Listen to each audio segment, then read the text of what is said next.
Welcome, I'm Wayne Hilborn and I'm here to share truths that are totally overlooked in our time. Forget calorie counting in gym sessions. The key to weight loss lies in water deficit, not calorie deficit. Water deficit, not calorie deficit. And when it comes to the mystery of life after death, fear not, for your consciousness is outside of your brain, existing as simultaneous events, retrocausality that unsmart still deem memories. These two truths are unheard of. Nobody else teaches this, but that's just the beginning. Stay tuned, open-minded listeners, as I unveil more secrets on this channel where miracles are simply too easy. Hello, my name is Wayne Hilborn, and I'm going to explain to you ancient Egyptian technology in ways to make it simple and easy to understand, because it's actually quite common sense. Okay. This is a picture artwork done at the Serapeum in Egypt, and if you don't know what these boxes are, then you really shouldn't be watching this video, because this is for people that are studying ancient Egypt and stuff like that. Now, these boxes, that's a person up there, and that's a person down here, and I'm not the most dedicated of YouTubers, so you have to bear with my printouts. But these up here, these are stones. These are bricks that they piled on top. So these boxes were filled with chemical pressure. Sugar, water, yeast could make 30,000 pounds per square inch of pressure. And the granite boxes themselves are made of 20% to 70% quartz crystal. Now, a thumbnail-sized quartz crystal is what lights your barbecue when you press the button. So this is actually the exact same concept as the barbecue that you have in your backyard. The pressure inside squeezes the granite and stretches it. Sometimes they would explode. They weren't meant to explode, but sometimes they would pile too many bricks on top, and then they would explode. And so 80% of these things, 80% of these, I call them coffers.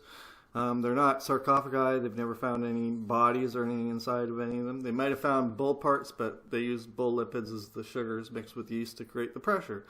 So that's understandable. But this is in the Serapeum. They found many of these oversized boxes, and this is very akin to what's in the King's Chamber. The King's Chamber is a smaller 3-ton version, but these have 30-ton lids. Why would you have a 30-ton lid on something unless it was meant to slide off when the pressure got too great? These are very highly machined lids. Here's another one where they're holding up a right angle against the lid inside one of these boxes. So like they're very buffed and polished. Why would you buff and polish the interior of a bull coffin or whatever they want to claim they are? So finally, like, these are obviously heavily machined, and again, you shouldn't be watching this video unless you already know all this stuff. But here's another picture of what they look like in my printouts. Now, sometimes, like, the gas had to escape, so sometimes these lids would skew off the side, but they would always sort of lift and move. Here's one where they have these two indentations on the ends of the lid. I suspect that when the gas started to come out, it would just find these exits and it would help rocket propel the lid off in that direction. So these were pressurized machines, or these were pressurized to squeeze the piezoelectricity out of them. Here's one from a video that's called "The Most Precise Granite Object." And anyways, it's found in another pyramid, and it's the same thing. But this one is actually, it has one side is 1 inch lower than the other side. So when the pressure got so great, the lid would just start sliding off in the direction of the lower side. So these machines were all pressurized, and it's very much common sense if you just think about it. There's no reason for having a 30-ton lid on anything unless it's going to contain pressure. If you put a latch on it, it's definitely going to explode. So they had to come up with a way to contain the pressure in a safe manner. You can see, even in the King's Chamber, there's damage in the corner of one of the things. That obviously it had the same problem. Now, if you had something that exploded sometimes. These coffers sometimes exploded by accident because they had too much weight or too much pressure inside them or whatnot. Then you would need to replace them. So the coffer inside the king's chamber needed to be replaced on a regular basis. So how could they do that? They can't get it in through the entrance. There's no way to get that coffer through the entrance that they have now. The people walking into the Great Pyramid today and going to the king's chamber, you could not fit the sarcophagi that's in the king's chamber through that door. So there is a secret door. You can Google secret door to the Great Pyramid, and the coffer actually, it actually points right at this. This artist has blacked out the block, but there is a block. You have to Google secret door of the Great Pyramid, King's Chamber, and you can read all about it. But there is a secret door there that it probably has a log on the other side or something like to hold it, so that when the explosions occurred in the King's Chamber, it wouldn't just like push the block, send it to Kingdom Come or whatever. So there was definitely explosions occurring in the King's Chamber. Now, in the King's Chamber, above the King's Chamber, we have all these what's called relieving chambers. These are all free-floating 70-ton beams.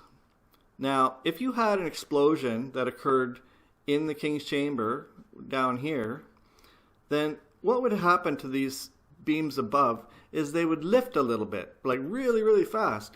And in between each layer is an air pocket, a hermetically sealed air pocket, or they were hermetically sealed before they dynamited their way up into them. But what would happen is these things would all lift. So this was to stop the pyramid from exploding when these explosions occurred in the pyramid. So the bottom layer would lift up, and the air would be like a shock absorber for the next layer. The next layer would lift up, and each layer would get progressively heavier until the top layer, and then hopefully the explosion would just sort of settle down, and all these blocks would come back to where they were. When Petrie first did his measurements of this King's Chamber, he found that the walls of the King's Chamber had expanded by more than half an inch. Billy Carson, he talks about something exploded in the King's Chamber so fiercely that it damaged one of the walls. So like, this is all very much common sense if you understand that aspect of it. There was explosions in the King's Chamber. There was chemical pressure. I know there was chemical pressure. There was no resonance. There was no Ark of the Covenant inside the King's Chamber. The Ark of the Covenant operates the same principle. That likely did have a latch lid.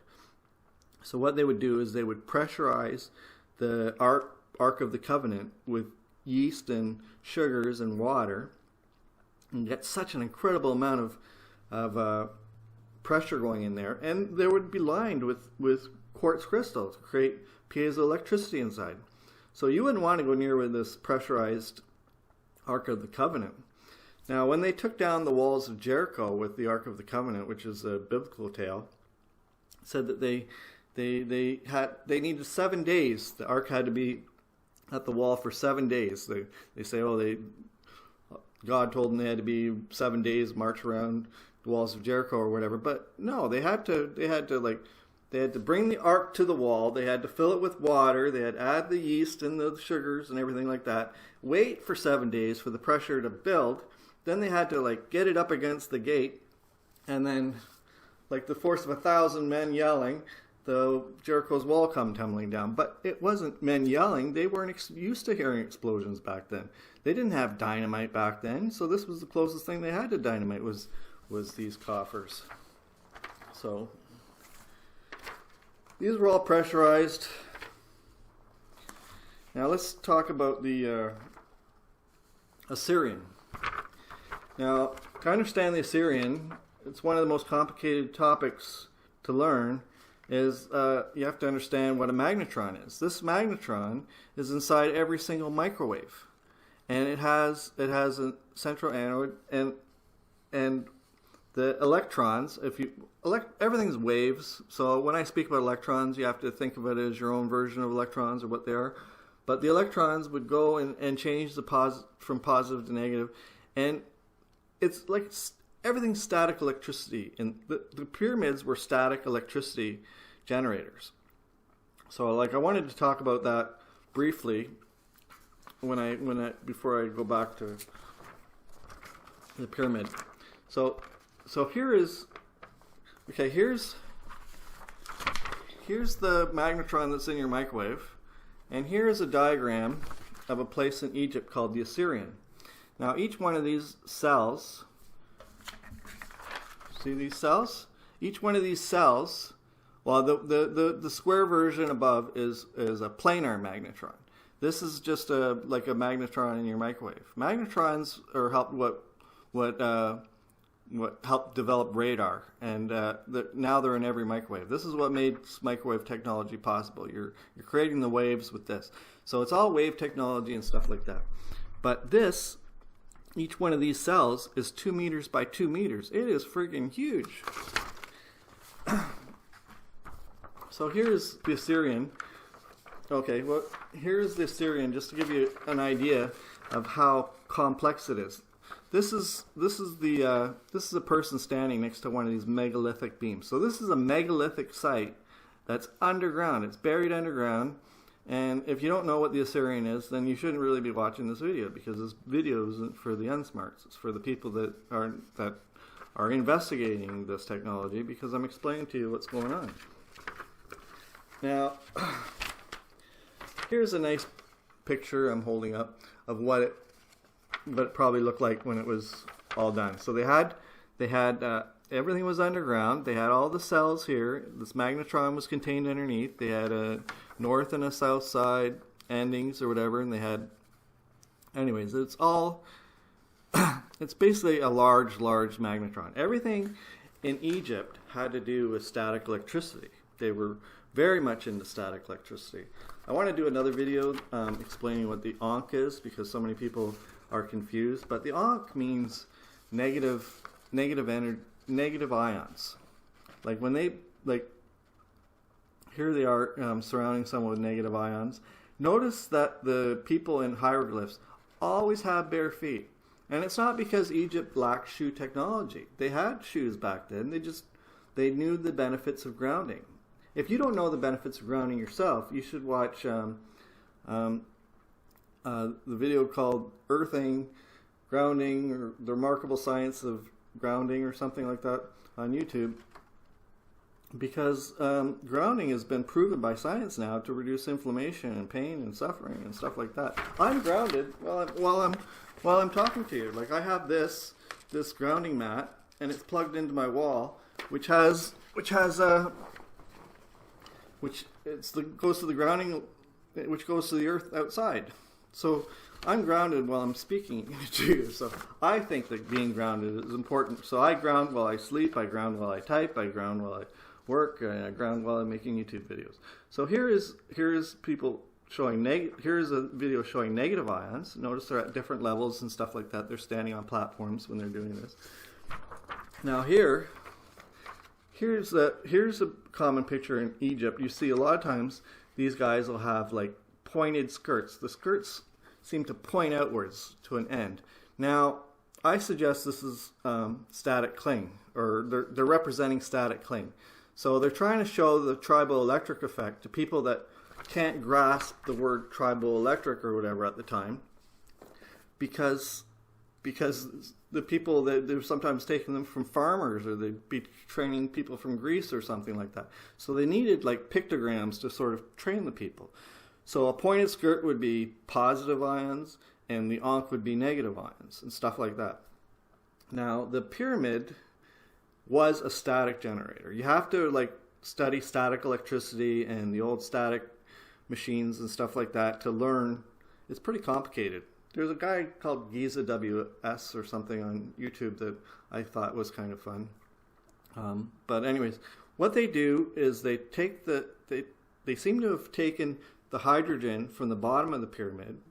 Hydrogen can create by itself under certain conditions, and they amplified this effect, brought the hydrogen up into the pyramid, and there was static electricity going on, all funneling up from the ground all the way up to the top of the pyramid also. So they were getting the high charges up in the top part of the pyramid.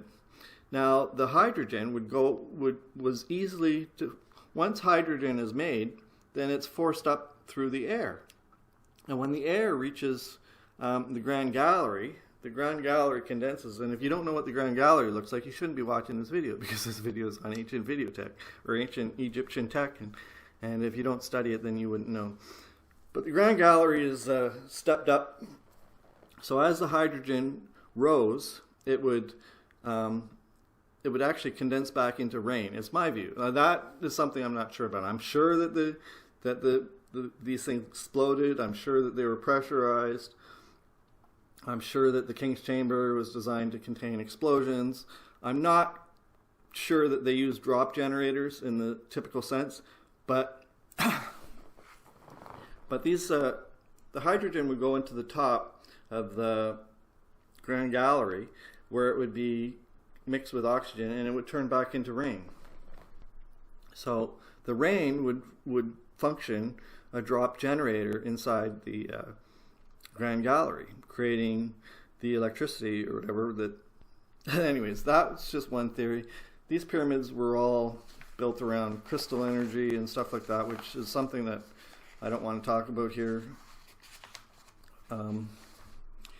It's not something that we're capable of in our era right now, because we live in what amounts to a common dream, and mankind would have to be more on board with some of the psychic stuff that goes on for us to do it en masse. Otherwise, it can be dangerous to the psychics and whatnot.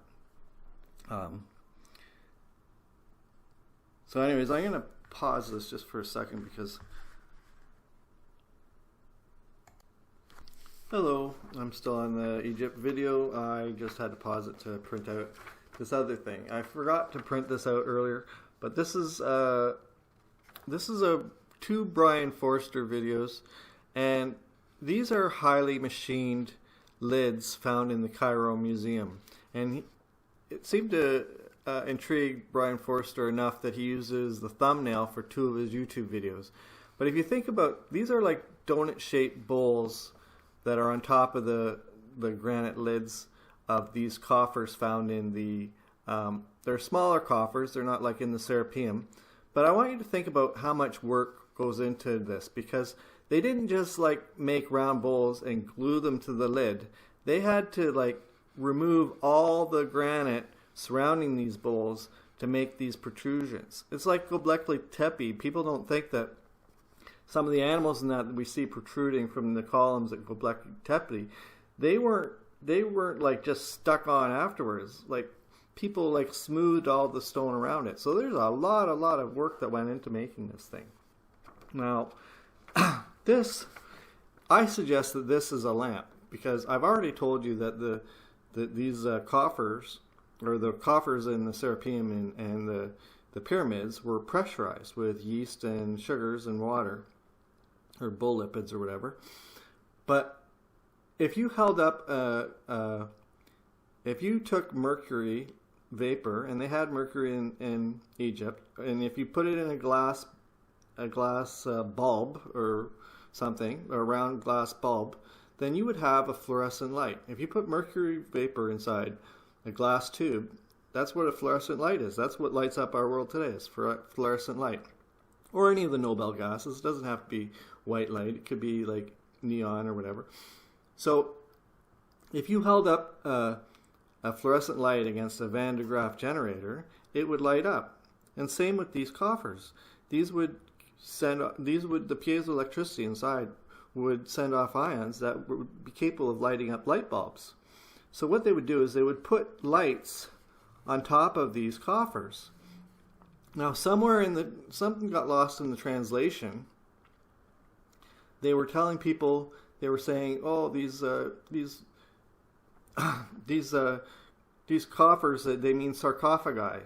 So they were confusing the words coffins with boxes. Now there's a story about the death of Osiris, where the man named Set, and what Set did is he supposedly brought a coffin to a party as as a party favor. Like, why would you bring a coffin to a party as a something that's good? But it was these lamps. It was one of these lamps. What they would do is he brought it to show off to everybody. So he brought it there. They had it filled with like liquids or whatever, and people were sitting there and they're like looking at all these lights, because every one of these would hold a globe filled with like mercury vapor or mercury gases, and it would light up. So this is a very fancy lamp. This is an ancient Egyptian lamp. Now, you would have to study the mythology surrounding Egypt, but Osiris was apparently murdered at this party. Set, butchered him into 14 parts, threw him in the coffin, and I'm going to suggest he turned them into, he mixed them with water and bull lipids, or not, he was the bull lipid, he was the sugar. So Osiris was the sugar, and he got mixed with yeast and water, and he lit up the light bulbs. So Osiris was turned into a bloody light. He was what fueled the light. And maybe Set thought it was funny or something at the time. And you'd have to study the thing. But anyways, somebody should tell Brian Forster that this is what it is. It was a lamp. This is a lamp. And if you understand what I've spoken about so far in this video, I had to actually pause it and print this out because I'd forgotten earlier. But like I forget more about ancient Egypt tech than most people know. So maybe if you want to have like a lively conversation, get it going in the comments below. But please don't comment if you're not familiar with ancient tech or just if this confuses you. If you're like a thinker on this and you understand ancient Egyptian tech to a certain degree, then sure, let's get engaged in conversation below, because it's a fun topic, and people don't always understand the way knowledge works, but ideas actually don't come from inside our heads. There's no ideas or memories inside of our heads. Memory is all simultaneous events to now. So like if you remember your first kiss, it's like something that's you're thinking of the actual event, like you're tuning into the actual event. There's no engrams in our head.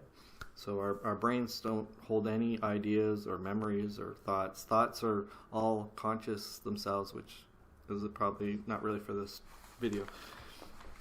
But by talking about things, the more you talk about something, it's like practicing on a violin or something. The more you practice, the better you get. And the more you talk about anything, it's the same thing. If you kept talking about stuff like these, or you kept talking about the pyramids and whatever, the more you talk about something, the more will be revealed to you. So there's an easy way to study this thing, and that's just to engage in conversations. And the idea is they want to be heard, so they'll come to you. Like that's as easy as research gets. Just stick on any topic and you can learn.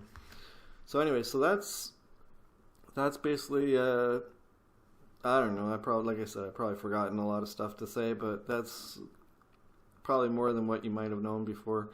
This is I'm right. I know that this is how it's done. So good luck.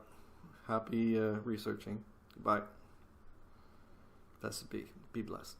So mote it be.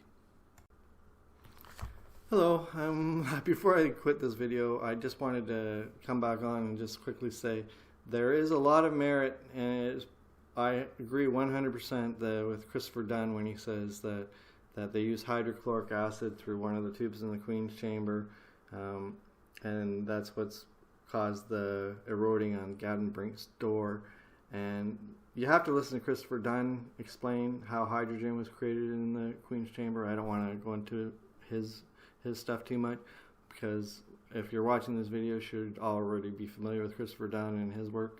So this is just to say that I do believe that that's worth checking out if you're not familiar with his concepts on how hydrogen was created. Like when Petrie first went into the Queen's chamber, they could smell the odor, and there was salt and gypsum and stuff like that. And so there was obviously like some sort of chemical reaction going on that dissolved the limestone on the floor and stuff like that. So just check out the Christopher Dunn's. I believe that they were creating hydrogen down below, and it went up below. I don't agree with Christopher Dunn on a lot, so I probably skipped over his stuff because he suggested that there was a hydrogen explosion going on in the King's Chamber, and no, there was that was all to do with the pressure of the yeast and bull lipids and whatnot that I mentioned earlier. So Christopher Dunn is I don't want to discredit him because he said a lot of good things and whatever, but I also don't think he was all the way there. So just adding that on. Take care. Blessings. Take care. And that's a wrap, folks. I hope I broadened your horizons today. As a modern Canadian magician, I've got a knack for tuning into the universe and understanding the intricacies of reality. From healing to life coaching and fitness instruction, I'm your go-to guy for a holistic approach to well-being. If today's topic struck a chord with you, send some positive vibes out in the universe. And while I don't ask for personal donations, your generosity could help elevate the quality of my future content and publications. Whether through Patreon, direct support, or local collaborations, your contributions are greatly appreciated. Remember, folks, it's all about that water deficit. Dry fasting holds the key to shedding those pesky pounds, and I'm here to debunk the myth that exercise is the be-all and end-all for our weight loss. Forget about calorie counting. It's all about tapping into that 7% water in our fat cells and saying goodbye to them forever. And let's not forget the other nugget of wisdom I bring to the table. The nature of memory is a series of simultaneous events. No brain required to store those precious moments, folks. You'll be conscious forever. If you're hungry for more of what I have to offer, don't forget to hit that like button and subscribe for future updates. Wishing blessings upon you all, and remember, in a universe governed by the mind, worry is the only true evil. Stay positive, stay blessed, and keep spreading the love.